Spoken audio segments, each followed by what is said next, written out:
Theorem है, दुनिया में जितने भी कन्वर्जेंट सीक्वेंस होते हैं वो कन्फर्मली बाउंडेड होते हैं। कन्वर्स नहीं सही होता, दुनिया का हर बाउंडेड सीक्वेंस कन्वर्जेंट हो इसकी कोई गारंटी नहीं।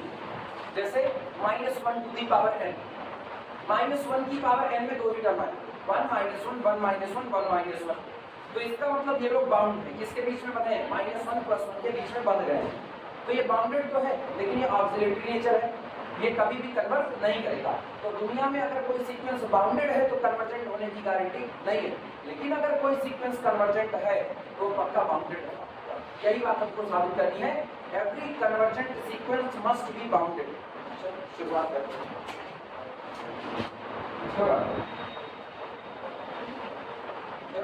Every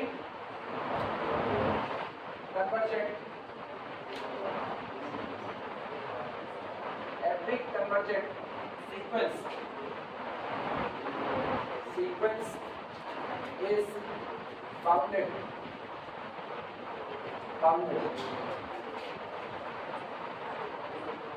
but converse is not true। लेकिन इसका उल्टा सही नहीं, उल्टा मतलब बाउंडेड है तो कन्वर्जेंट की गारंटी नहीं हो सकती। इसका हम प्रूफ करवा रहे हैं, इसका प्रूफ हम एक खास लॉजिक की वजह से करवा रहे हैं जिसको हम नीचे लिखेंगे, और कई बार आगे जब हम सीक्वेंशियल कंटिन्यूटी पढ़ा रहे हैं उसमें किसी थ्योरम को प्रूफ करते वक्त या यूनिफॉर्म कन्वर्जेंसी के टाइम में हम ऐसे ही किसी लॉजिक का इस्तेमाल करते हैं। हम लोग एक सीक्वेंस मानते हैं, सीक्वेंस एन, और मान लेते हैं हमारा वो सीक्वेंस कन्वर्जेंट होता है किस पर, एल पर। तो हमको ये साबित करना है अगर मेरा सीक्वेंस एन एल पर कन्वर्ज करेगा तो मेरा सीक्वेंस बाउंड होगा, मतलब एन को हमको दो लोगों के बीच में बाउंड कर देना है, ये बात करना है। प्रूफ लिखना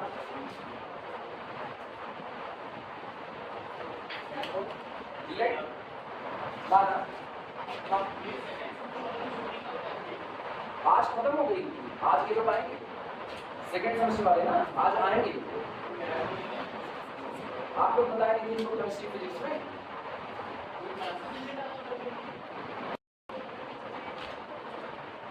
let sequence AL converges to L finite। अभी मान लेते हैं, माना हमने एक सीक्वेंस AL लिया जो कि L पर कन्वर्ज करता है। अच्छा आप सोच के बताना, अगर मेरा सीक्वेंस L पर कन्वर्ज करता है तो एप्सिलॉन वाली डेफिनेशन क्या कहती है, the difference between AL and the L कंफर्मली less than epsilon for a given epsilon whenever n greater than or equal to small n। ये डेफिनेशन अप्लाई हो सकती है, अप्लाई करो इसको। अब तो तुमको ये बात पता है ना, mod of AL minus L less than epsilon का सेंस क्या है, एक पट्टी एग्जिस्ट की होगी और सीक्वेंस के सारे इनफाइनाइट टर्म, सारे नहीं इनफाइनाइट टर्म उसी पट्टी में घुस गए और कुछ ऊपर और नीचे छूट गए, यानी इंटरवल L माइनस एप्सिलॉन से L प्लस एप्सिलॉन के बाहर कुछ फाइनाइट लोग रुक गए। आई बात समझ?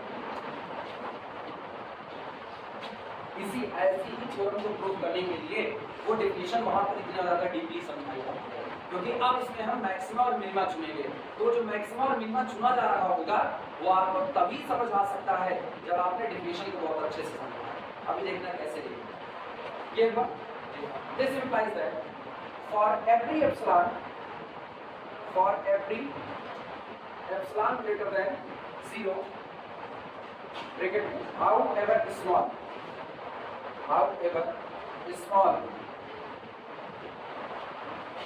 there exist positive integer।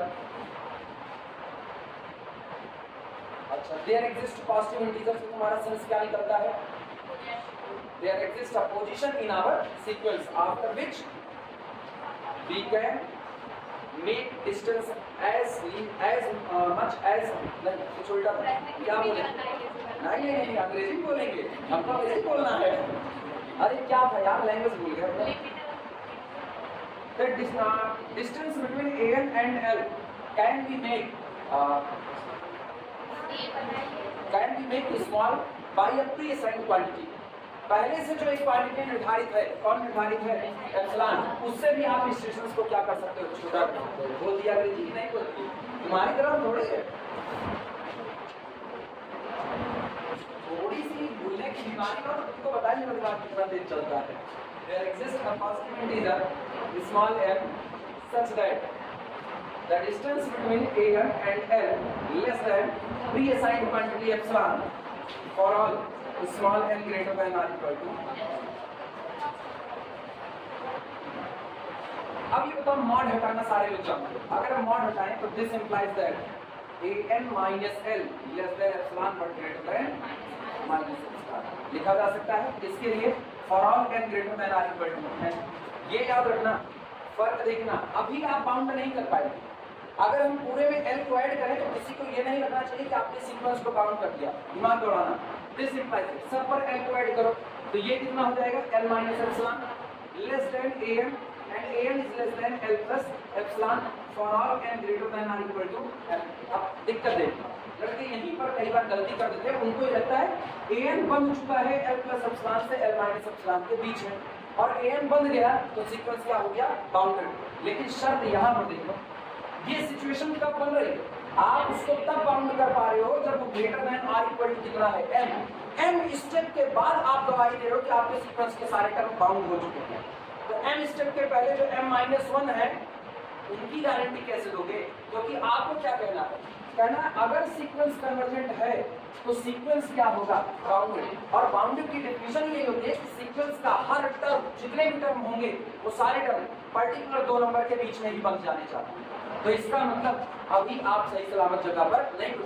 आपको फॉर ऑल n के लिए ये बात नहीं, जो अभी लिखा गया n greater than or equal to m, ये नहीं होना चाहिए, बल्कि ये बात लिखी जानी चाहिए am is less than capital K but greater than small k for all small n belong to. ये शर्त हटानी पड़ेगी। कैसे हटाएंगे उसकी शुरुआत करेंगे। यहाँ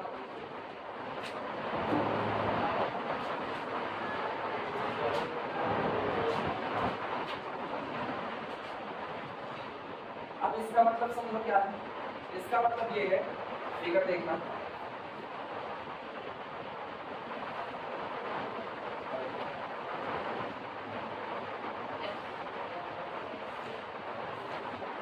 इनको जनरल वाला फिगर याद आ रहा है।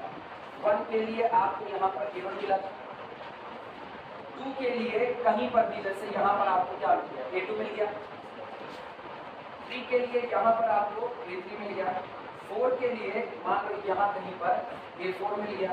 लेकिन पर्टिकुलर एक स्टेप m-1 के बाद m के लिए आपको am और m+1 के लिए am+1 या आगे के ऑनवर्ड जितने टर्म हैं वो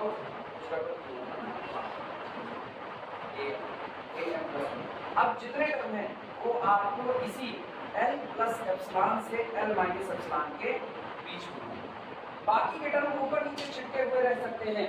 लेकिन m-1 स्टेप के बाद जब आप चलोगे तो सारे के सारे term interval l minus epsilon से l प्लस एप्सिलॉन के बीच में रह जाएंगे। जनरल फिगर याद आया जो बाद में करा सबसे लास्ट में। अब इससे हम एक काम करें, यहाँ से अगर हम देखें तो हम लोग यहाँ से ना एलिमेंट को चुनना चालू करते हैं। कैसे, मेरे पास जो भी है वो m-1 तक ही मामला है। तो हम लोग एक काम करते हैं, A1, A2, A3, A4 से चलते चलते am-1 और l-एप्सिलॉन, ये पूरा सेट कर लीजिए। किसको किसको लिया, A1 को, A2 को, A3 को, कुल मिला के m-1 तक सीक्वेंस के जितने टर्म से सबको ले लिया। क्योंकि मुझको एक बात बता दो, ये लोग तो बाउंड है, इनके लिए दिक्कत नहीं है, इनके लिए दिक्कत है, ये जो बाहर छिड़क है क्या ये बाउंड होंगे कि नहीं होंगे। तो हम लोग क्या करते हैं, ये पीछे के जितने टर्म थे m-1 तक जिनमें ये दिक्कत आ रही थी और एक कौन सा l-एप्सिलॉन, इन सब को हम लोगों ने क्या किया, इकट्ठा कर लिया। और इसी तरीके से हम लोग इकट्ठा कर रहे हैं A1, A2, A3 से लेकर के am-1 और l+, इनको इकट्ठा कर लिया। इसमें से चुन लो इसको मिनिमम और इसमें से चुन लो इसको मैक्सिमम। भाई अगर ये फाइनाइट स्टेप है, सीक्वेंस का कोई मेंबर इंफिनिटी नहीं होगा। आप ये नहीं कह सकते हो कि सीक्वेंस का पर्टिकुलर एक टर्म A1 बराबर इंफिनिटी हो जाए, नहीं हो सकता। क्योंकि सीक्वेंस मैपिंग कहाँ से है, मैपिंग है नेचुरल की दुनिया से किस दुनिया में, रियल, और रियल की दुनिया में इंफिनिटी नहीं आता है। हाँ या ना, इंफिनिटी किस दुनिया में आता है, भूल गए, इंफिनिटी किसका हिस्सा, इंफिनिटी रियल का हिस्सा तो नहीं, किसका हिस्सा, नेचुरल का नहीं, किसी का है, बताए थे लोग भूल गए। एक्सटेंडेड रियल नंबर, एक था रियल नंबर का सिस्टम और एक था एक्सटेंडेड रियल नंबर का। एक्सटेंडेड रियल नंबर के सिस्टम में दो चीजें मर्ज की गई थी, क्या क्या? प्लस इंफिनिटी और माइनस इंफिनिटी। तो वो एक्सटेंडेड का हिस्सा है, हम रियल तक मैपिंग ले रहे हैं, तो रियल तक की मैपिंग में आपके पास इंफिनिटी आने वाला नहीं है। अब ये बताओ, जब इसमें इंफिनिटी शामिल नहीं होगा तो क्या कोई इमेज इंफिनिटी बनेगी? नहीं, कोई इमेज इंफिनिटी। टेंडेंसी का इंफिनिटी होना और इमेज का इंफिनिटी होना तो बहुत अलग बातें हैं। टेंडेंसी का इंफिनिटी होना मतलब है कि आपके सीक्वेंस के टर्म बढ़ते जा रहे हैं, लगातार इंक्रीज कर रहे हैं। कोई पूछे कहां तक जाएंगे, मेरे को नहीं पता कहां तक जाएंगे, बस इनकी टेंडेंसी है ऑनवर्ड ये बढ़ते जाएंगे। आप रास्ते में खड़े होकर के कोई सबसे बड़ा इंटीजर भी अगर आप कहोगे ना, चलो हमने 2 लाख रख दिया, लेकिन मेरे सीक्वेंस का टर्म 2 लाख को भी पार करेगा। अगर आप 2 करोड़ रख दोगे तो मेरे सीक्वेंस का टर्म 2 करोड़ को भी पार करेगा, कोई ना कोई टर्म पार करेगा। यानी मेरा सीक्वेंस ऑनवर्ड बढ़ता चला जा रहा है, तो हम उसकी टेंडेंसी क्या बोलेंगे? किधर भाग रहा है? प्लस इंफिनिटी की तरफ भाग रहा है, ये उसकी टेंडेंसी है। ना कि हम कहेंगे plus infinity is the member of our sequence, ऐसा नहीं बोल सकते। अगर plus infinity member of our sequence हो गया तो इसका मतलब किसी नेचुरल नंबर की इमेज क्या हो गई? इंफिनिटी हो गई। और आप इंफिनिटी को क्या मान चुके हो? नंबर मान चुके, जो हो नहीं सकता। Infinity is not a number, it is only the behavior of a function when function cross all of its limits. वो केवल एक बिहेवियर हो सकता है। तो इसका मतलब टेंडेंसी आपकी कहाँ की तरफ है? इंफिनिटी की तरफ जाने की। अब ये बताना, ये सारे लोग फाइनाइट हैं कि नहीं है? सारे लोग फाइनाइट। तो जब ये सारे लोग फाइनाइट हैं तो हमको पता है एक होता है बेल ऑर्डरिंग प्रिंसिपल, एक होता है बेल ऑर्डरिंग प्रिंसिपल। नाम भले ना सुने हो लेकिन ऐसे जानते हो, हम चर्चा कर चुके हैं क्लास में ही। अगर आप कुछ फाइनाइट टर्म का हिस्सा इकट्ठा करते हो तो उसमें एक सबसे छोटा मेंबर जरूर होता है। ये इंटीजर के लिए कहा जाता है the collection of integers must contain least member. Collection of integers must be a collection of natural number must contain least integer. वो सबसे छोटा इंटीजर रखेगा और टुकड़े में काट दो। जो आपका इनिशियल सेगमेंट होता है, इनिशियल सेगमेंट वो भी आपका लीस्ट मेंबर रखता है और टुकड़े में काटो।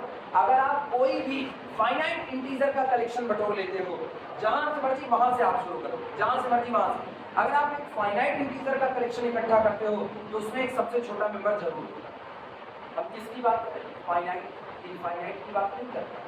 ठीक, अगर इनफाइनाइट की कोई इनसे बात करें कि सर इंटरवल ले ले, इंटरवल का सबसे छोटा मेंबर आप नहीं बता सकते। क्लोज्ड इंटरवल में सबसे छोटा मेंबर बता सकते हो, ओपन इंटरवल में सबसे छोटा मेंबर नहीं बता सकते हो। अगर हमने ओपन 2 से 4 कर दिया तो 2 तो उसका मेंबर नहीं है, तो उसका मेंबर 2 के जस्ट बाद वाला 2 के जस्ट बाद वाले कोई नहीं जानता है। इसीलिए कहा जाता है कि अगर आपने कुछ फाइनाइट इंटीजर को इकट्ठा किया हुआ तो उसमें सबसे छोटा मेंबर आपको मिलेगा निश्चित तौर पर। तुम्हारी जेब में 10 का नोट है, 20 का नोट है, 50 का नोट है, तो सबसे छोटी वैल्यू क्या है? 10। तुम्हारी जेब में जितने नोट हैं वो सारे के सारे 50 के ही, तो सबसे छोटी वैल्यू क्या है? 50। तब पर अगर तुम्हारी जेब में 5 रुपए का सिक्का पड़ा हुआ है और बाकी नोट पड़े हुए हैं, ठीक, उसमें 1 रुपए का भी नोट शामिल है, तो सबसे छोटी वैल्यू कौन? 1 रुपए। तो लीस्ट अगर आपने फाइनाइट कलेक्शन लिया तो उस फाइनाइट कलेक्शन में आपको सबसे छोटा नंबर मिलेगा भी। ये बात तय हुई। अब ये बताना है कि सारे लोग कुल कितने लोग हैं? m-1 और 1 के मिलाकर के m लोग। इस m लोगों की भीड़ में हर मेंबर फाइनाइट है, तो इसका मतलब इसमें आपको एक सबसे छोटा मेंबर मिलेगा कि नहीं मिलेगा? सबसे छोटा। उस सबसे छोटे मेंबर को हम लोग नाम दे देते हैं स्मॉल। सबसे छोटे मेंबर को क्या नाम दिए? स्मॉल। और इसमें जो सबसे बड़ा मेंबर होगा उसको नाम दे दिए कैपिटल। तो अब ये बताना कि जितने लोग आए, ये जितने लोग आए उसमें सबसे छोटा कौन? स्मॉल। और सबसे बड़ा कौन? कैपिटल के। और ये लोग तो बेचारे L-एप्सिलॉन से L+एप्सिलॉन के बीच में ऑलरेडी बंधे हुए हैं, हाँ या ना? तो हम ये नहीं कह सकते कि मेरे सीक्वेंस का हर मेंबर कैपिटल K से छोटा और स्मॉल K से बड़ा। कंफ्यूजन हुआ? थोड़ा तो होगा, जल्दबाजी कर लिए ना।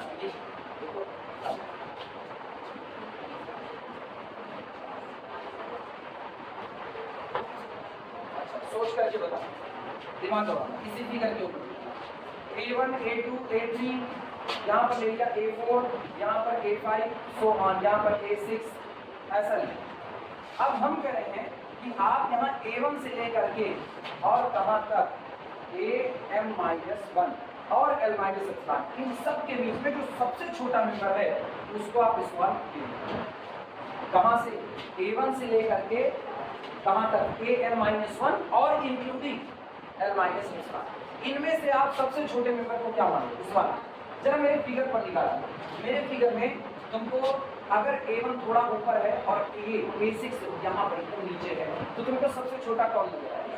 A6। और जिसकी हाइट जितनी कम होगी तो उतना छोटा नजर आएगा। तो मेरे सीक्वेंस के पैटर्न को देखते हुए मुझको पता चलता है सबसे छोटा मेंबर इन सारी भीड़ में कौन है? A6। चलो मैं A6 को सबसे छोटा है। अब ये बताना A6 से A1 की हाइट ऊंची है तो A1 is greater than A6 हुआ कि नहीं हुआ? और हम कह रहे हैं A2 की हाइट भी ऊंची है तो A2 is also greater than A6, A4 is also greater than A6। It means AM-1 तक जितने लोग हैं वो सारे किससे बड़े हैं? A6 से बड़े हैं। और इवन L-ε वाली जो पट्टी जा रही है ये भी तो A6 के ऊपर है तो ये भी बड़ी है किससे? A6 से। तो सबसे छोटा ये बताना A1, A2, A3 से लेकर के AM-1 और L-ε में सबसे छोटा कौन है? A6 पर। और पट्टी के बीच में जितने लोग हैं ये तो ऑलरेडी इससे ऊपर है तो सबका भी पूरे सीक्वेंस में सबसे छोटा कौन है? तो सीक्वेंस का हर member every member of the sequence is greater than A6 greater than or equal to A6 होगा जो कि खुद A6 के बराबर होता है तो इसीलिए इक्वल टू बता दिया। लेकिन बाकी सारे मेंबर A6 से बड़े बैठेंगे कि नहीं बैठेंगे? बात चला। अब ये बताना A1 से लेकर के AM-1 तक और इंक्लूडिंग L+ε तक इनमें तुमको सबसे बड़ा कौन नजर आ रहा है? नजर आ रहा है तो इसका मतलब है AM-1 बड़ा मेंबर हुआ और इस पट्टी के बीच में जितना है उसकी हाइट AM-1 से कम है तो इसका मतलब every member less than or equal to. अब बताना क्या ये बात फॉर ऑल के लिए बोल रहे हैं? तो सीक्वेंस का हर मेंबर बाउंड हो गया कि नहीं? ये तो तब हुआ जब हमने A6 को सबसे छोटा कहा और AM-1 को सबसे बड़ा कहा। कोई जरूरी है यही लोग बड़े छोटे रहे? हम फिगर बदल दें, हम फिगर कुछ ऐसा कर दें। इसी बात को समझो क्योंकि अगर ये बात तुम समझ गए ना तो तुम ये मिनिमम और मैक्सिमम कैसे क्यों L-ε को इंक्लूड करके चुना जाता है ये समझ जाओ। अगला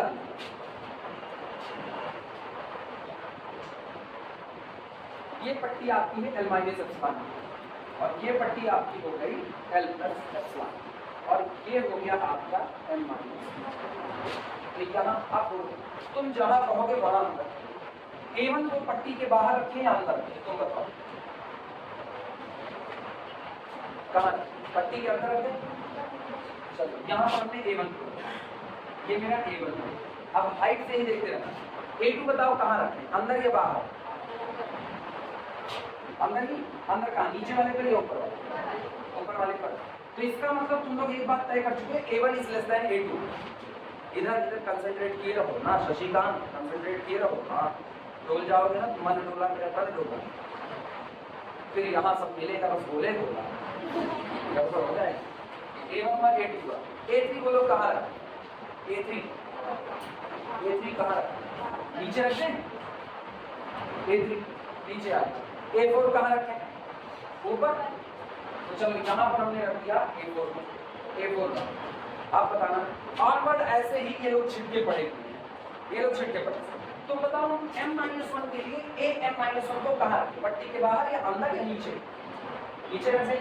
नीचे A3 से भी नीचे कर दे या ऊपर कर दे? A3 से भी नीचे। अब तुम ये बताना ये हो गया AM-1 और L-1 इसके ऊपर है। तो अगर हम A1, A2, A3, A4, A5, A6, AM-1 और L-1 में सबसे छोटा मेंबर मानिए तो कौन बनेगा? AM-1। मतलब पूरे सीक्वेंस का सबसे छोटा मेंबर हुआ AM-। कहाँ से मिनिमा चुने? मिनिमम कहाँ से चुने? A1, A2, A3, A4 so on AM-1 including L-ε। इन सब के बीच से हमने मिनिमा को चुना और मिनिमा मिलता है कौन? AM-1। मीन सीक्वेंस का हर मेंबर जो AM होगा जितने भी मेंबर होंगे वो या तो AM-1 से बड़े होंगे या तो इसके। सहमत हो इस बात से? अच्छा अब ये बताना इस सब में कोई एक मेंबर सबसे बड़ा होगा। ऐसे फिगर में क्या दिख रहा है सबसे बड़ा क्या? A4 क्योंकि बाकी को मान रहे बाकी इसके नीचे आ या तुम्हारी मर्जी। तुम्हें मान लो A25 जो होगा उसकी हाइट सबसे ऊपर होगी तो A25 को हम यहाँ कहीं पर रखते हैं A25 और बाकी लोग जो होंगे ना वो यहाँ कहीं जो भी होंगे आप A25 के नीचे होंगे। ये बताना आगे के तो सारे मेंबर बंधे हुए हैं किसके बीच में? L-ε से L+ε। तो A1, A2, A3, A4 so on AM-1 including L+ε इन सब में तो सबसे बड़ा कौन नजर आ रहा है 825। तो इसका मतलब अच्छा इधर वाले जितने मेंबर हैं उनकी हाइट ऑलरेडी 825 से कम होगी। क्यों? क्योंकि एप्सिलॉन पट्टी के अंदर में आ रहे हैं। तो every member is confirmly less than or equal to 825। अब ये बताना क्या सीक्वेंस का हर मेंबर आपका बाउंड हो चुका है कि नहीं हो चुका है? ये आप तब कर पा रहे हो ना जब आपने कहा कि मेरा सीक्वेंस कन्वर्ज करता है किस पर, एल पर। क्योंकि अगर आपका सीक्वेंस एल पर कन्वर्ज करता है तो डेफिनेशन आपको इंश्योर करती है there exist infinite member in the epsilon band. जो आपका एप्सिलॉन बैंड बना हुआ है उसके अंदर में सीक्वेंस के कई मेंबर आएंगे infinite and only some finite member left outside the epsilon band. और केवल कुछ फाइनाइट मेंबर होंगे जो एप्सिलॉन बैंड के बाहर छूटे। जो कुछ फाइनाइट बाहर छूटे हैं ना उन्हीं पर तो आपको शक था कि ये लोग बाउंड कर पाएंगे कि नहीं। तो उनमें से हमने क्या खोज लिया मिनिमम और उसी में से क्या खोज लिया मैक्सिमम। बाकी तो बेचारे खुद ही बंद हो गए। अभी समझ में आया? तो आप जब मिनिमम अभी यहाँ पर चुनोगे तो मिनिमम किसके बीच से चुनोगे A1 A2 A3 so on AN-1 और L-1 इतने की भीड़ से आप मिनिमम चुनोगे। और A1 A2 A3 so on AM-1 और L+ε इतने की भीड़ से आप क्या चुनोगे मैक्सिमम। सबको ये बात समझ में आई? अब हम लिखने का जोखिम उठा सकते हैं। चले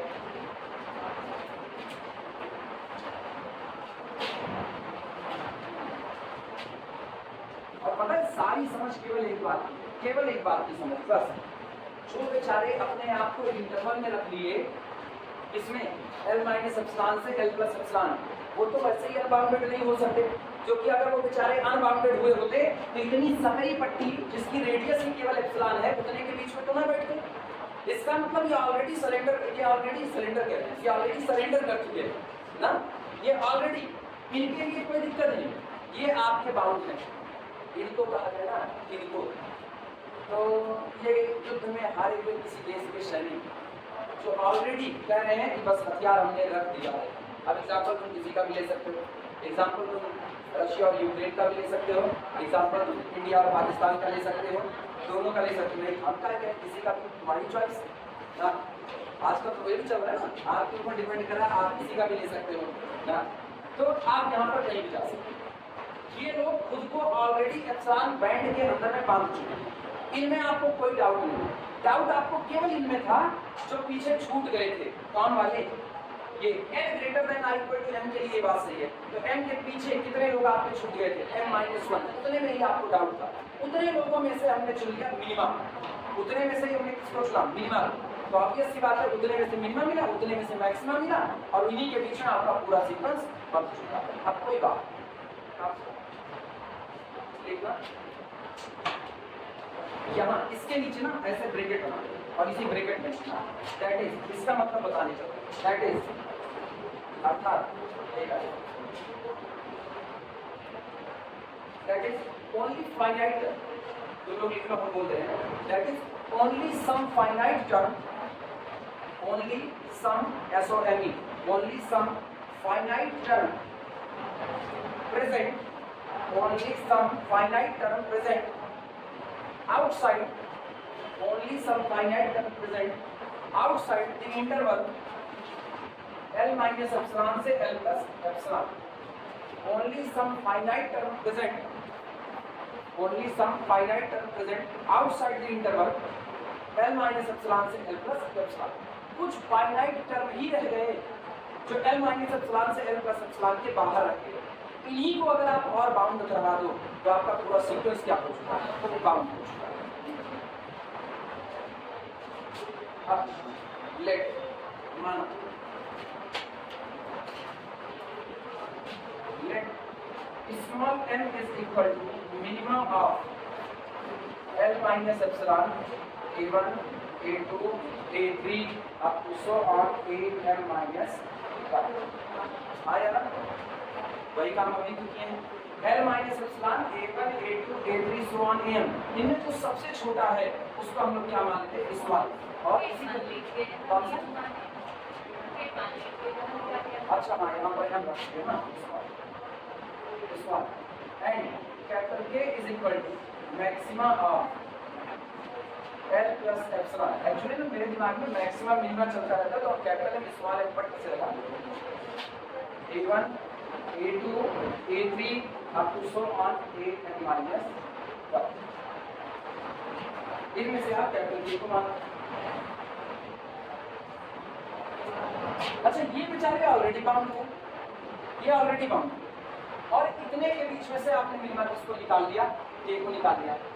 अब जिन लोगों को फिगर से बात समझ में आई वो तो ठीक है, यहाँ से देखो कैसे लिखा जा रहा है। यहाँ से ये बताना, जब आपने कहा कि n greater than r equal to m पर, बात समझना। अब हम यहाँ सीधे बता रहे बिना फिगर के, क्योंकि क्लास में अगर कभी तुम पढ़ाने के लिए खड़े हुए, सामने वाला पूछे सर यहाँ से आप कैसे कह रहे, फिगर से तो समझ में आता, तब आप कैसे, तब ये जब n greater than r equal to m है तो जितने सीक्वेंस के टर्म है वो लेस देन बैठते हैं l माइनस k से, l प्लस एप्सिलॉन से कम है, ठीक। कोई इसको ऊपर नहीं जा पा रहा। आप दिमाग लगाओ, इनपे आओ, इनमें जो सबसे बड़ा होगा वो कौन है, क्या करें। खुदा न खास्ता अगर सबसे बड़ा A3 होता, सबसे बड़ा A3 होता तो ऑब्वियस बात है l plus epsilon less than क्या हो जाता, A3 हो जाता। एक बात।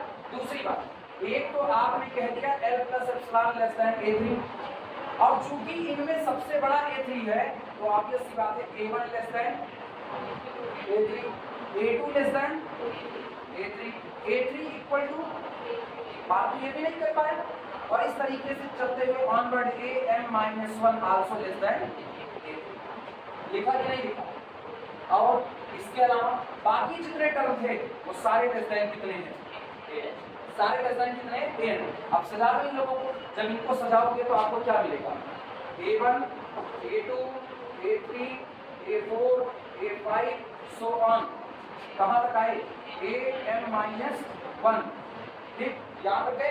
इसके बाद और सुना, AM-1 के बाद जितने टर्म थे AM+1, AM+2, AM+3 वो सारे l प्लस एप्सिलॉन से छोटे थे, और ये बेचारा खुद छोटा है किससे, A3 से, तो ये सारे के सारे छोटे हो गए किससे, A3 से। कौन, ऑन पर है। आप सोचो आपके सीक्वेंस के सारे टर्म छोटे हो गए किससे, A3 से। और यही हाल किसके साथ, मिनिमम के साथ। अगर हम कहें इनमें सबसे मिनिमम कौन है, A2, सबसे मिनिमम कौन, A2, तो ये बताना, ये जो आपका AM था ये ग्रेटर देन था l माइनस एप्सिलॉन आएगा, और आप l माइनस एप्सिलॉन से भी छोटा कौन है, इवन A1 से भी छोटा कौन, A2। अच्छा विजुलाइज करना, A1 से भी छोटा कौन है, A2, A2 पीछे नजर आया, आपकी बेट सोचना, A3 से भी छोटा कौन, A2 पीछे ही नजर आया, यानी A3 आगे बैठा, A4 भी आगे ही बैठेगा, क्योंकि सबसे छोटा कौन है, A2 है। सारे लोग बैठे, AM-1 तक आपने बैठा दिया, AM-1 से भी छोटा कौन, A2, तो A2 को सबसे पीछे बैठा दिया क्योंकि A2 पूरी भीड़ में सबसे छोटा था। लेकिन आगे तो आप खुद ही कह रहे हो AM-1 के बाद जितने लोग हैं वो l माइनस एप्सिलॉन से बड़े हैं, और l माइनस एप्सिलॉन से भी छोटा कौन है, A2, तो A2 फिर पीछे ही बैठा कि नहीं बैठा, तो बाकी लोग l माइनस एप्सिलॉन से आगे बैठेंगे, तो जो पीछे मुड़ के देखेंगे तो उनको कौन नजर आएगा, A2, तो लोअर बाउंड कौन हुआ, A2, और अपर बाउंड कौन हुआ, A3 हुआ। सारे सीक्वेंस के मेंबर बन गए कि नहीं बने, इसका मतलब आपका पूरा सीक्वेंस क्या होगा, बाउंडेड कब हो पाया, जब आप सीक्वेंस को क्या करेंगे, कन्वर्जेंट। अभी तो समझ में आया, आप बाई फिगर उस तरह दोनों तरीके से।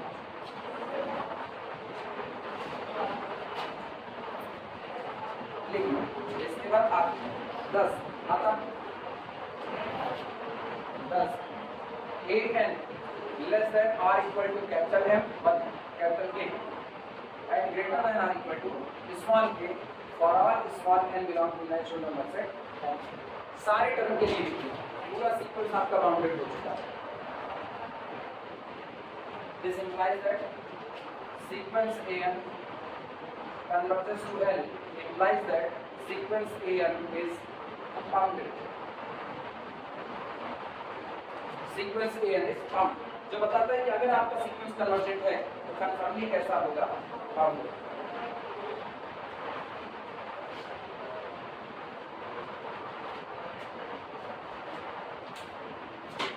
बीएससी फर्स्ट ईयर में था ना, यही नहीं समझ पाता क्यों l माइनस एप्सिलॉन और l प्लस एप्सिलॉन को इंक्लूड किया गया, क्योंकि आपका इंटरवल ही वहीं पर बैठा है। तो हम लोग ना सारी पॉसिबिलिटी समझ, अरे हाँ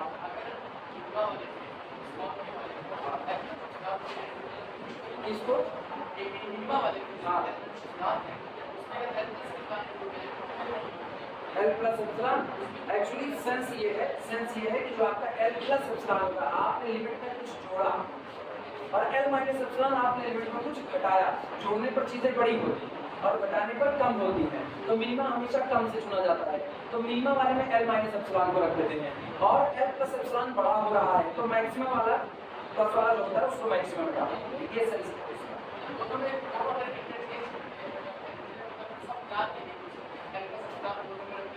बाउंड तो दिया है, चुन तो आप मिनिमा ही रहेगा ना, बाउंड तब पर गया। ये एक सेंस से लिखा जाता है कि आपको दिक्कत ना हो, आप याद रखो मिनिमा के सेंस में L माइनस एप्सिलॉन, मैक्सिमा के सेंस में L प्लस एप्सिलॉन। वो sense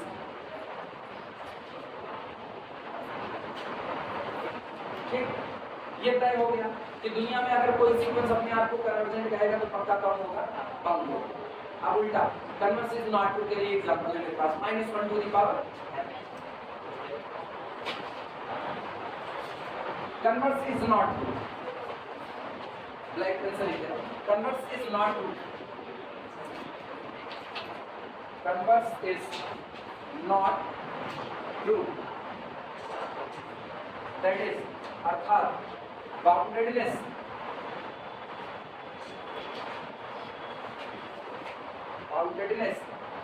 does not implies convergency।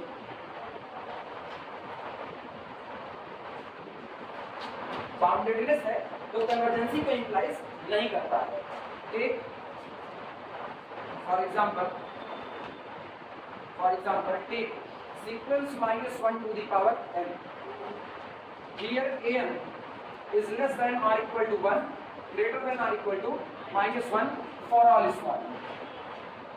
कोई भी टर्म लो आप सीक्वेंस का, या तो -1 होगा या तो +1, तो इन्हीं दोनों के बीच में बंद करके रह जाता है। But implies that bounded, but sequence -1 to the power n is auxiliary, but sequence -1 to the power n is auxiliary। क्यों auxiliary हुआ? क्योंकि limit n approaches to the infinity, -1 to the power n is equal to, ये limit आपकी +1 आएगी जब आपका n क्या होगा? इवन, और -1 आएगी जब आपके लिए n क्या होगा? ऑड। और लिमिट यूनिक होती है, तो इसीलिए +1 लिमिट आना, -1 लिमिट आना कन्वर्जेंट होने की गारंटी नहीं।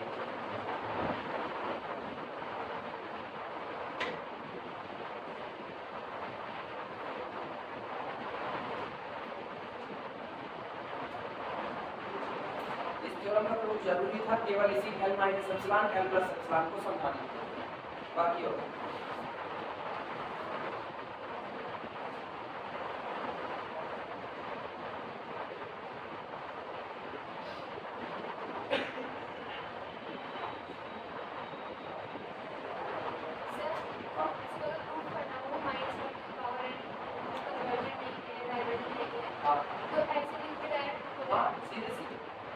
यही इसकी definition, a sequence is convergent if its limit is a unique number। एक सीक्वेंस आपका कन्वर्जेंट होगा अगर उसकी लिमिट कैसी यूनिक नंबर हो। if sequence has two limit at two conditions, अगर वो दो कंडीशन पर दो लिमिट रखा है, it means limit does not exist, our sequence is oscillating between the finite limit, दो फाइनाइट लिमिट के बीच में आपका सीक्वेंस ऑसिलेट कर रहा है। अगर आपका एक तरफ का लिमिट +∞ और दूसरा -∞, तो sequence oscillate between infinite limit में हो जाता है। अभी ऑसिलेटरी सीक्वेंस की डेफिनेशन लिखवाएंगे, वहां इसको लिखिए। यहाँ ऐसे ये हो जाए तो आगे बढ़ा जाए।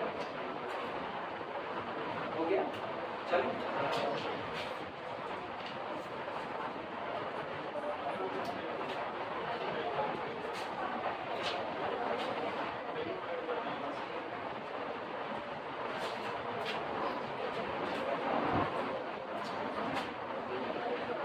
कन्वर्जेंसी का पूरा क्राइटेरिया केवल एक सोच पर टिका हुआ है, और वो थीम इसकी ये है, कन्वर्जेंसी के क्राइटेरिया की थीम ये है, अगर लोग कन्वर्ज कर रहे हैं, अगर आपका सीक्वेंस कन्वर्ज कर रहा है, सिंगल टेंडेंसी रखेगा।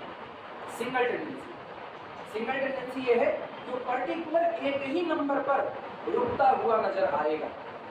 ये नहीं कि कंटिन्यूअसली डिक्रीज करते, कंटिन्यूअसली इंक्रीज करते, नहीं, वो डिक्रीज इंक्रीज दोनों करता रहेगा। एग्जाम्पल तो याद होगा ना, 1.0, 0.9, अगला हम लिखते हैं 1.001, अगला 0.99, फिर 1.0001 और 0.999। अब सोचो क्या तुम इस पे इंक्रीजिंग कह सकते हो, क्या इसको डिक्रीजिंग कह सकते हो? नहीं। लेकिन उसके बावजूद भी मुझको पता चल रहा है कि अगर हम इस सीक्वेंस की लिमिट निकालें, इसकी लिमिट, तो दो ही टुकड़ा आएगा। गौर करना, am की बात करें तो am is equal to 1 point या 1 plus 0.01 to the power something ऐसा करें, ठीक। और इसके लिए अगर हम बात करें तो इसका क्या होगा 0.9, इसकी पावर समथिंग है, छोड़िए ऐसा। ये आपका किस प्लेस पर है? ऑड प्लेस पर। ये किस पर है? इवन पर। इसका मतलब ये भी आपका किस पर हुआ? ऑड पर। और ये किस पर हुआ? इवन पर। अब आपके पास दो प्लेस पर, दो अलग अलग टाइप के होंगे। अगर आप इसके लिए फार्मूला बनाते हो, मान लो ये an है, मान लिया ये an है, इसका इन्वर्टर, तो आप इसको लिखोगे limit n approaches to the infinity am। लेकिन आपको पता है ये धीमे धीमे धीमे धीमे डिक्रीज कर रहा है, और डिक्रीज करते करते कन्वर्स किस पर करेगा? अब अगर आप इवन वाले के ऊपर यही बात अप्लाई करो, इवन के लिए ये है n is equal to odd, तब आपकी लिमिट आएगी। और अगर हम इसी को n is equal to even कर दें तो अब आपका सीक्वेंस इंक्रीज कर रहा है, लेकिन इंक्रीज करने पर भी कहाँ कन्वर्ट करेगा? दोनों बात सेम आया कि नहीं? भले मेरा सीक्वेंस डिक्रीजिंग नेचर का नहीं है, इंक्रीजिंग नेचर का नहीं है, फिर भी मेरे सीक्वेंस में जितने मेंबर रखे गए हैं एक ही टेंडेंसी रखे हैं। हर कोई चलना चाहता है किसकी तरफ? 1 की तरफ। एक आदमी 1 की तरफ चलना चाहता है डिक्रीज होकर के, और एक 1 की तरफ चलना चाहता है इंक्रीज होकर। दुनिया की नजर में दो आदमी अच्छे बनना चाहते हैं, एक अच्छा बनना चाहता है अच्छा काम करके, और दूसरा बुरा काम करके अच्छा बनना चाहता है। That's called the Robin Hood. लूटेंगे अमीर को, बांटेंगे गरीब। दुनिया की नजर में अच्छे हैं, हाँ या ना? और दूसरा अपने कमाएंगे अपने लुटाएंगे, वो भी अच्छे हैं। दोनों को दुनिया को ब्लेम करेगी, दोनों। पता है जो अपना कमाएगा और लुटाएगा, जो लोग एक को दान मान नहीं करते ना, वो लोग उसको कहते हैं बेवकूफ है, बेवकूफ। मैंने घर में कुछ रखा तो खाली सबका नहीं देखते, उसको ये कहेंगे। या चूंकि अपना नहीं कर रहे हैं ना, जब आप कोई काम खुद नहीं करते हो और दूसरा उस काम को करके लाभ उठा रहे तो आपको एक चलन मिलती है, हाँ या ना? इनकार नहीं कर सकते हो, निहारिका करिए ना, हो ही नहीं सकता। पता है जैसे हम हैं, थोड़ा अपनी फिटनेस के बारे समोसा वमोसा से थोड़ी सी ज़्यादा नहीं, थोड़ी दूरी बनाते हैं, कोल्ड ड्रिंक नहीं पीते हैं। आता है लोग पीते रहते हैं, हम कहते हैं नहीं हम नहीं पिएंगे, दूसरे को मना करते हैं। क्यों मना करते हैं? अपना पीने नहीं पा रहे तो दूसरे को मना कर रहे हैं, तभी तो कर रहे हैं। थोड़ी सी जलन होती है। तो अगर कोई अच्छा काम कर रहा है, जितना कमा रहा है वो अपना खर्चा कर रहा है, दूसरों की मदद कर रहा है, उसको लोग क्या कहेंगे? कहेंगे कमा करके सारा उड़ा दे रहे हैं, परिवार के लिए कुछ रख नहीं रहे हैं, ये है वो है, थोड़ी भर का नाटक बताएंगे। और कहेंगे या फिर अपने आप को कैसा कहेंगे? कहेंगे हम इनकी तरह दिखावे की मदद नहीं करते कि गए 2 किलो चावल दिए तो फोटो खींच के सेल्फी डाल दी फेसबुक पे। यार तुम दो तो सही, तुम सेल्फी डाल दो, तुम्हारे सेल्फी डालने से किसी भला हो रहा है, कम से कम हो तो तुम वो भी नहीं कर रहे हो। तो क्या कहेंगे? हम एनजीओ को दान करते हैं, एनजीओ को पैसा देते हैं, हम पैसा देते हैं, इस हाथ से दान करते हैं, इस हाथ को पता ही नहीं चलता। तब लोग ये कहेंगे, भाव बदल लेंगे अपना। क्यों? उनको सामने वाले को गलत साबित करना है। अब दूसरा आदमी कहता हम अमीरों को लूट करके गरीबों में बांट देंगे, उसको कहेंगे डकैत आसा, एक बार में काम खत्म। कहेंगे डकैत का इतने हो रहा है अपनी मेहनत। अच्छा जो अपनी मेहनत से कमा रहे हैं उसको करें पागल है, अब जो तुमको लूट रहा है उसको करें अपनी मेहनत से कमाई तरह देके दिखावे, तो दोनों तरफा नहीं चलने देते। तो इसका मतलब लेकिन टेंडेंसी दोनों की क्या है? एक सिंगल टेंडेंसी, दोनों ही भला करना चाहते हैं किसका? दुनिया का। एक लूट के भला करना चाहता है, एक लुटा के भला करना चाहता है। सेम कंडीशन, एक खुद को लुटा रहा है, डिक्रीज कर रहा है। यूरेनियम रख दो, यूरेनियम का डिके होता रहता है, याद आया? यूरेनियम आपको एनर्जी दे रहा है, कैसे? खुद खर्च होकर के एनर्जी दे रहा है। और एक कौन होता है? एक होता है जिसमें आप प्लांट लगाते हो, आप अलग से एनर्जी डालते हो तो वो आपको एनर्जी देता है। तो एक लेने के बाद दे रहा है और एक खुद खर्च होकर के एनर्जी दे रहा है, लेकिन दोनों का टेंडेंसी एक ही है, आपको क्या सप्लाई करना? एनर्जी सप्लाई करना। सिंपल वही लॉजिक इनका। अगर आप ऑड टर्म की बात करो, ऑड टर्म डिक्रीज होकर 1 की तरफ जाना चाहते हैं, इवन टर्म की बात करो तो इवन टर्म इंक्रीज होकर 1 की तरफ, लेकिन टेंडेंसी क्या है? 1 की तरफ जाना। इसलिए मेरे पूरे सीक्वेंस कौन? Sequence is the family, sequence एक परिवार, पूरे सबके परिवार की टेंडेंसी किसकी तरफ जाने की हुई? 1, तो पूरा परिवार क्या कहलाएगा? कन्वर्जेंट। लेकिन अगर इसी परिवार में मेंबर दो हिस्से में बट गए, एक परिवार में देवता पैदा हो गया, उसी परिवार में राक्षस पैदा हो गया, अब परिवार की दो टेंडेंसी है, लोग कहेंगे यार फलाने इतना सो जाए, फलाने बेटा राक्षस पैदा हुआ, अब ये कहेंगे। और या तो कहिए बतावा राक्षस से घरे गऊ पैदा पैदा, अब ये कहेंगे। अगर मम्मी बहुत चांटा, मान लो एग्जाम्पल के तौर पे, लेकिन बिटिया उतनी सीधी है, बताओ महतरिया इनके एकदम राक्षसी ना है, जैसे सुप्रखा, और बेटी का एकदम जैसे गऊ। सेम कंडीशन बाप बेटे के लिए हो जाता है। आप सोचो एक ही परिवार में दो सिचुएशन, क्या आपको डाइवर्जेंट नेचर में ला दिया कि नहीं ला दिया? सेम कंडीशन इसमें होगा। एक तरफ लोग कन्वर्ट करते हैं किसी फाइनाइट एलिमेंट की तरफ, जैसे हम सीक्वेंस ये बना दें, सीक्वेंस खुद से बनाना सीखो, और सीक्वेंस आप तभी बना पाओगे जब आप सीक्वेंस का फील समझोगे। लोगों को भले लगे ये चीजें खराब है, यही चीजें फील है, रियलिटी एनालिसिस का फील अगर आ गया, सीक्वेंस आप फटाफट तैयार करो, कोई चाहिए आप फटाफट कन्वर्ट कराओ, डाइवर्स कराओ, जैसी मर्जी हो। ये हाल इसका। फिर ये है, हम चाहते हैं एक तरफ लोग फाइनाइट लिमिट पर रुकते नजर आए और दूसरी तरफ लोग इंफिनिटी की तरफ जाते नजर आए। कैसे? एक को दिखेगा 1.01 और अगला वाला 1, अगला वाला देखना 1.001 और अगला वाला 2। मेरे को स्कूल भी मिल रहा, जब सिंगल जीरो है तो बगल में 1 बैठा, डबल जीरो है तो बगल में 2 बैठा, तो अगला कर रहे हैं 1.0001, तो अगला कौन बैठेगा? 3, सो ऑन। अब ये बताओ सीक्वेंस में इवन प्लेस वाले टर्म कंटीन्यूअसली बढ़ रहे हैं किसकी तरफ? प्लस इंफिनिटी, और इधर ये ऑड प्लेस वाले टर्म डिक्रीज कर रहे हैं किसकी तरफ? 1 की तरफ। एक हिस्सा अपने आप को कन्वर्जेंट कहलाना चाहता है, दूसरा क्या? डाइवर्जेंट। तो पूरा सीक्वेंस क्या अपने आप को कन्वर्जेंट कह पाएगा? नहीं कह पाएगा, बेचारा डाइवर्जेंट भी तो नहीं कह पा रहा। डीजीटी होने का भी तो सिंगल नेचर आना चाहिए, तो इसका मतलब आप इसको बस एक शब्द कहोगे, it is not convergent, it is obsolete between finite to infinite. आप ये कहो, आई बात समझ? अभी माइनस इनफिनिटी और दूसरा हिस्सा फाइनाइट की तरफ जा रहा है, same condition.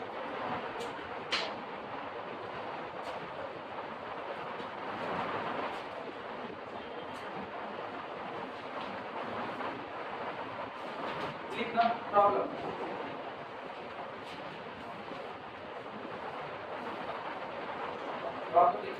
discuss the boundedness of the following sequence. Discuss the boundedness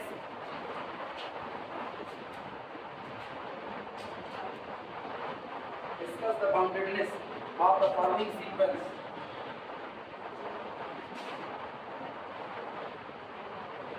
Of the following sequences.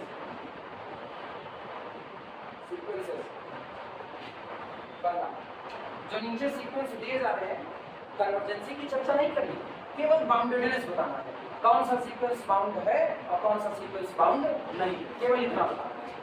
पहला सीक्वेंस 2n + 3/3n + 4। सुनो, एक तरीका तो मेरे पास साफ सुथरा है, हम सीक्वेंस की लिमिट निकाल लें। अगर मेरा सीक्वेंस कन्वर्जेंट है तो अभी थ्योरम करके आए हैं, every convergent sequence is bounded. लेकिन सामने वाला रोक दे तो सामने वाला कहे नहीं, आप लिमिट के बगैर अप्लाई किए। याद करो, बाय डेफिनेशन हम लोग प्रूफ किए हैं लिमिट निकालना। अगर नॉर्मली निकालना तो limit n approaches to infinity apply कर देंगे, लेकिन अगर कहते हैं बाय डेफिनेशन साबित कीजिए कि आपका सीक्वेंस फला जगह कन्वर्ट करता है, तो आपको किसकी तलाश है? स्टेप की, जहां खड़े होने के बाद ऐसी सिचुएशन बन रही है किसी दिए गए एप्सिलॉन के लिए। सेम कंडीशन इसमें, अगर सामने वाला रोक लगा दे, कहते नहीं आप लिमिट मत लगाइए, लेकिन मुझको साबित करके दिखाइए, विजुलाइज कीजिए कि आपका सीक्वेंस बाउंड है। तो विजुलाइज करने का मतलब क्या हुआ? विजुलाइजेशन का मतलब हुआ आप अपने सीक्वेंस के टर्म को दो नंबर के बीच में क्या कर दो? बांध दो। जब उसको बांध करके दिखाओगे तब पता चलेगा हर मेंबर इनके और इनके बीच में बैठा है, मतलब आपका सीक्वेंस क्या हुआ? बाउंडेड हुआ। अब ये करना चाहिए। पहला सीक्वेंस ये हो गया। दूसरा देखना, सेकेंड आपका है सीक्वेंस n/n² +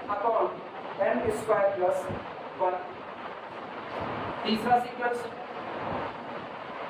तीसरा खतरनाक 1 + 1/3 + 1/3² + 1/3³ + so on + 1/3 n।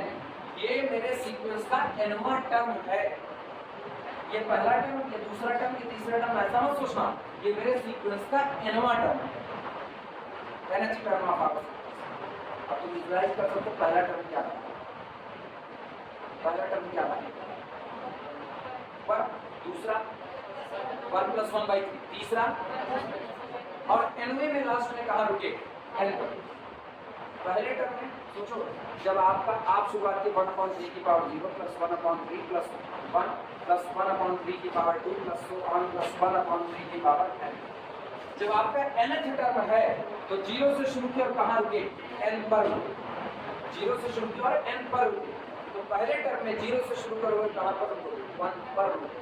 तो पहला टर्म बोलो क्या पहला केवल 1 सोच लो 1। याद करो हम क्या बोल रहे हैं, जब आपका nवां टर्म है तो आप 0 से शुरू करते हो पावर और कहाँ रुकते हो n पर। और जब आपका पहला टर्म होगा तो आप कहाँ शुरू करो 0 से, रुको कहाँ 1 पर। ये आपका पहला टर्म 1 + 1/3। दूसरा टर्म 0 से शुरू करो और 2 पर रुको, तो 1 + 1/3 की 1 + 1/3 की पावर। तीसरा टर्म क्या लिखोगे 1 + 1/3 की पावर 1 + 1/3 की पावर 2 + 1/3 की पावर 3। तो nवां टर्म क्या लिखोगे nवां 1 + 1/3 की पावर 1 + 1/3 की पावर 2 + so on + 1/3 की पावर n। कहाँ से शुरुआत किए और देखो nवां टर्म यही है कि नहीं। तो पहला टर्म 1 मत बोलना, पहला टर्म 1 + 1/3। कंफर्म। ये मेरा सीक्वेंस है, अपने को दिखाना है ये वाला सीक्वेंस बाउंडेड है या नहीं है ये पता।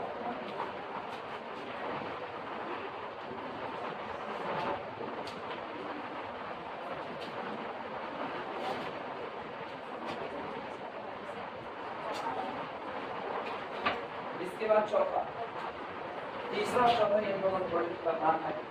चौथा आपको दे रहा है 1/n² सीक्वेंस का टर्म है nth टर्म 1/n² + 1/n + 1 का होल स्क्वायर + 1/n + 2 का whole square + so on + 1/n + n का होल स्क्वायर। ये कंफ्यूज हो गया nth करने का वो लग रहा होगा आगे बंद होना चाहिए ना। तुम लोग इसे देखते हो हमको लगता है तुमको देगा पहला टर्म 1 नहीं, पहला टर्म 1 + 1/3। पहला टर्म ये कहाँ से निकालते हो जनरल टर्म जो आपका nth टर्म होता है ये an, इसी an में n बराबर क्या सेट कर लो। अच्छा सोचो n बराबर 1 सेट करोगे तो लास्ट वाला क्या बताएगा कहाँ रुकना है 1/3 पर रुकना है। तो शुरुआत कहाँ से होगी 1, रुकना कहाँ पर होगा 1/3 की पावर 1 यानी यही आया ना। दूसरा टर्म निकालना है तो n बराबर क्या सेट करोगे 2, और n बराबर 2 सेट करोगे तो सोचो चलना कहाँ से 1 से और रुकना 3 की पावर किस पर 2 पर। तो कहाँ रुकोगे सेकंड टर्म। पहले टर्म में 2 लोग हैं, दूसरे टर्म में 3 लोग हैं, तीसरे टर्म में 4 लोग हैं। कैसे डिसाइड हुआ क्योंकि nवें टर्म में n + 1 ज्यादा होगा। नोट कर 4 के नोट कर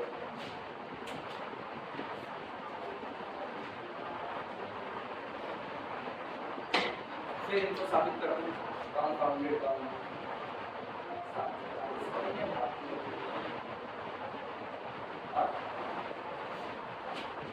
सेकंड सेमेस्टर को दफा करना है बस उसके बाद जल्दी कर दो सब लोग लिख चुके। आज तुम लोग एक ही मीटिंग पढ़ोगे ना, आज पता ही चले जाना है तो आप चले जाना, अभी कुछ दिन और चले जाना, कुछ दिन तक 6:30 पहुँचो, 6:30 में क्लास शुरू की जाए।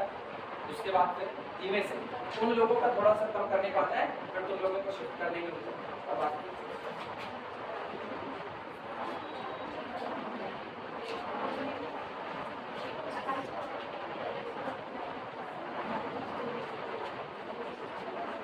हाँ फिर धीमे धीमे अगस्त आ रहा है ना, अगस्त थोड़ा सा 15-16 अगस्त तक हो तो तुम लोगों के ऊपर लोड डालते कॉम्प्लेक्स तब तक रिजल्ट भी आ जाएगा, दिमाग की हल्का रहेगा।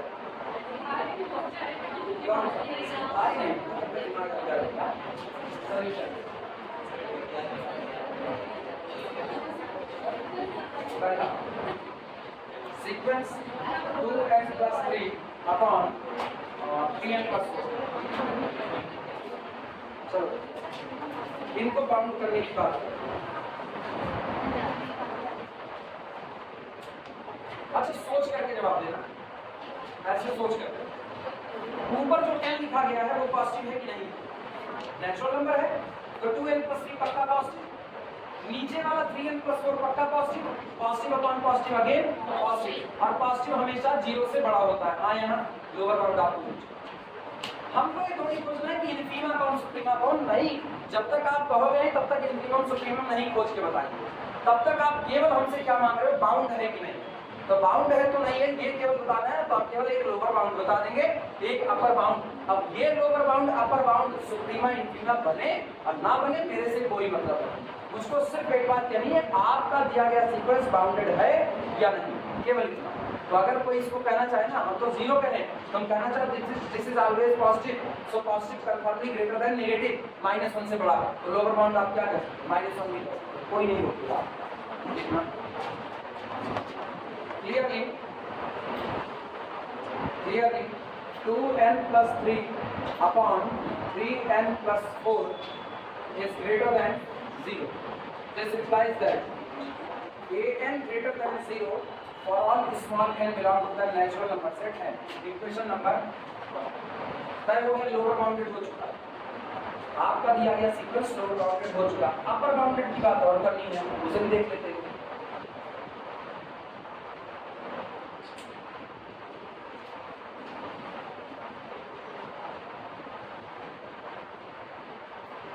अच्छा शक्ल सूरत से अंदाजा लगाओ, लिमिट क्या है 2/3, ठीक है, 1 से कम है, लिमिट 1 से कम है, मतलब आप जहां भी भागोगे 1 से कम रखोगे।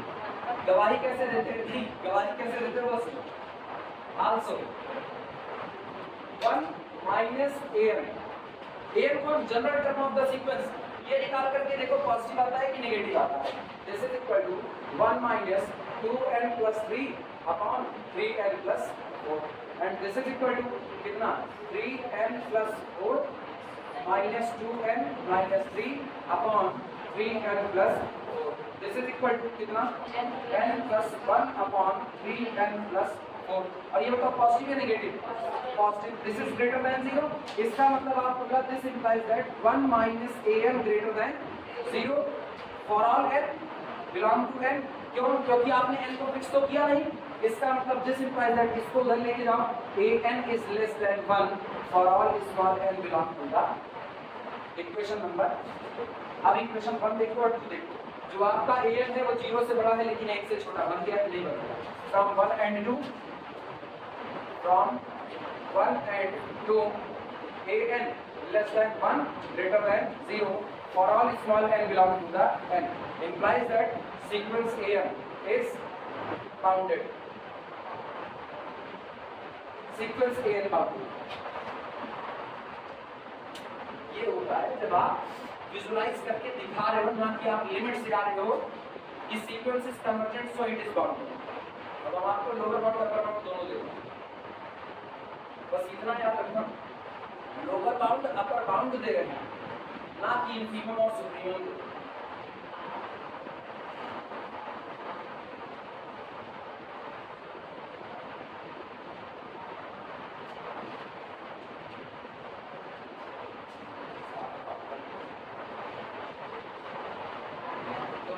की क्लास है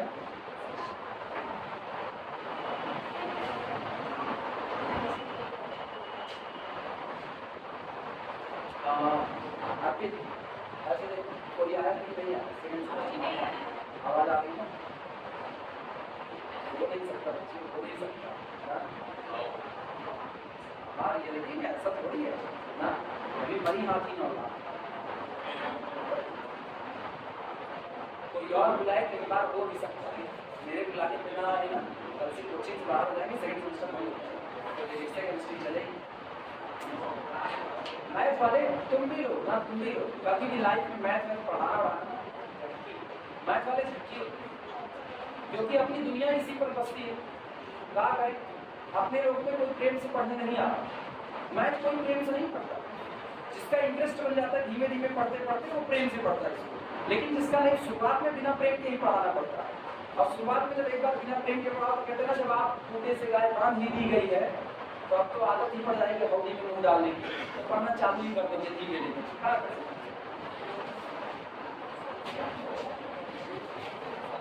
डायरेक्ट लाइन शुरू में इंटरेस्ट नहीं है। रियलिटी मैथ में किसी का शुरू में इंटरेस्ट नहीं, मैथ क्या किसी भी सब्जेक्ट में शुरू में इंटरेस्ट नहीं आता, या तो आप उसके लिए डेडिकेट, जैसे किसी को कविता पढ़ना बड़ा अच्छा लगता है, ठीक है, कविता पढ़ना अच्छा लग गया, उसको इंटरेस्ट आ सकता है हिंदी में, मतलब हिंदी के लिए डेडिकेट हो जाएगा।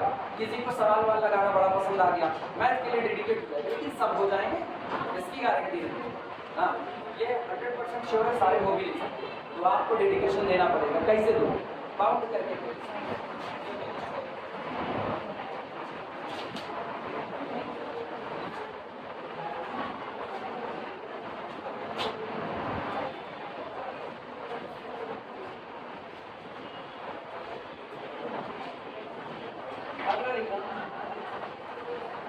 n upon n square plus 1 second sequence n upon n square plus 1। भैया साफ सुथरा नजर आ रहा है, ऊपर भी है नीचे n square plus 1। पक्का क्या रहा? पक्का क्या रहा? कन्वर्टेड नहीं, बाउंडेड, जीरो से बड़ा, सॉरी लोअर बाउंड, अभी बाउंडेड नहीं, जीरो से बड़ा। Clearly n upon n square plus 1। अच्छा एक बात और, इस बार इक्वल टू जीरो नहीं हो सकता, ऊपर n है अकेला, हो सकता है कि नहीं हो सकता जी? तुरंत हाँ कहते, कैसे हो सकता है? n शुरुआत कहाँ से होगी? एक से, तो जीरो कैसे होगा? n एक से शुरू होगा, तो 1 रखोगे तो 1/2, पहला नंबर आपका 1/2 बना, इसीलिए ना ये ऊपर वाला ऐसे पॉजिटिव, नीचे वाला कौन? पॉजिटिव, तो होल क्वांटिटी ग्रेटर देन 0, यानी लोअर बाउंड मिल चुका है। This implies that an is greater than 0 for all small n belong to natural number set n।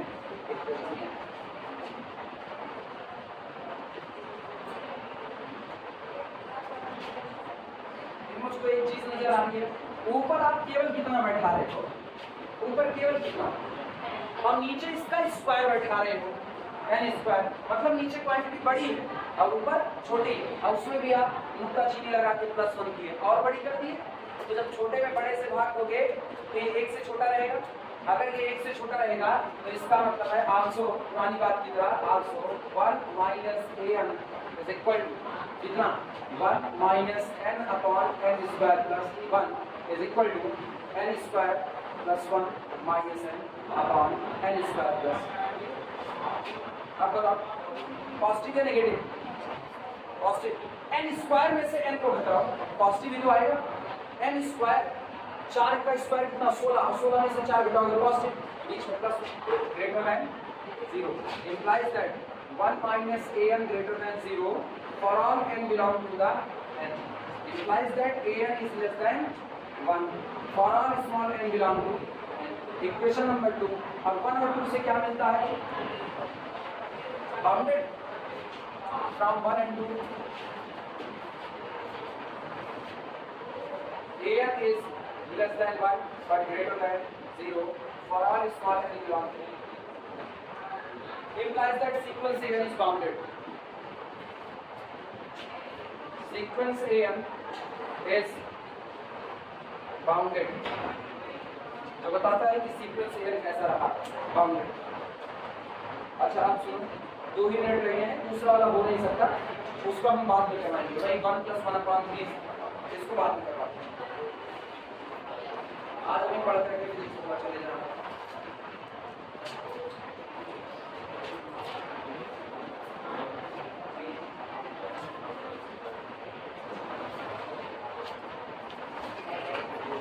एक चैप्टर ट्रिग्नोमेट्री और एक चैप्टर 2D पोलर, वही और खत्म करना है, फिर इनको एक होता है, फिर बाकी की लोगों की क्लास होता है, क्योंकि पता है ना उसके बाद हम लाख पढ़ाएं। 2 चैप्टर बचे 3D में, एक हुआ है कोनिफाइड, एक प्लेन सेक्शन ऑफ कोनिफाइड, 2 चैप्टर है उसके, लाख पढ़ाएं। हम तो कंडीशन जान रहे हैं, जितना सवाल पढ़ा रहे हैं कोई तो आ ही नहीं मेरे साथ।